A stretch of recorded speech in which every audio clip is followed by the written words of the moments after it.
மதுரை அவனியாபுரத்தில் எம்ஜிஆர் சிலை சேதப்படுத்தப்பட்டிருப்பதற்கு இபிஎஸ் கண்டனம் தெரிவித்திருக்கிறார். விவரங்களோடு இணைகிறார் எமது செய்தியாளர் லதா. லதா, வணக்கம். முழு விவரம்.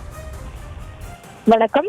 மதுரை அவனியாபுரத்தில் எம்ஜிஆரின் சிலை சேதப்படுத்தப்பட்டதை குறிப்பிட்டு அதிமுக பொதுச் செயலாளர் எடப்பாடி பழனிசாமி கண்டன பதிவு ஒன்றை வெளியிட்டிருக்கிறார். அவர் வெளியிட்டிருக்கும் பதிவில், மதுரை திருப்பரங்குன்றம் அவனியாபுரம் பகுதியில் வாடிவாசல் அருகே அமைந்துள்ள எம்ஜிஆரினுடைய திருவுருவ சிலையை சேதப்படுத்திய சம்பவம் பெரும் கண்டனத்துக்குரியது என்றும், புரட்சி தலைவரின் புகழையும் அவரது கொள்கைகளையும் நேருக்கு நேர் எதிர்கொள்ள முடியாதவர்கள் இது போன்ற இழிவான செயலை செய்ததாக கருதுகிறேன் என்றும், சிலையை சேதப்படுத்துவதன் மூலம் எம்ஜிஆரினுடைய அவர் செய்த சாதனைகளையும் அவரது புகழையும் அவர் தனது திட்டங்கள் மூலம் மக்களிடையே ஏற்படுத்திய புரட்சியையும் சிறிதளவு கூட மக்களின் மனதிலிருந்து குறைக்கவோ மாற்றவோ முடியாது என்றும் குறிப்பிட்டிருக்கிறார். மேலும் இந்த செயலை செய்து பொது அமைதியை சீர்குலைக்க நினைக்கும் சமூக விரோதிகளை உடனடியாக கைது செய்து கடுமையான சட்ட நடவடிக்கை எடுக்கும்படி தமிழக அரசை வலியுறுத்துவதாகவும் இபிஎஸ் குறிப்பிட்டிருக்கிறார்.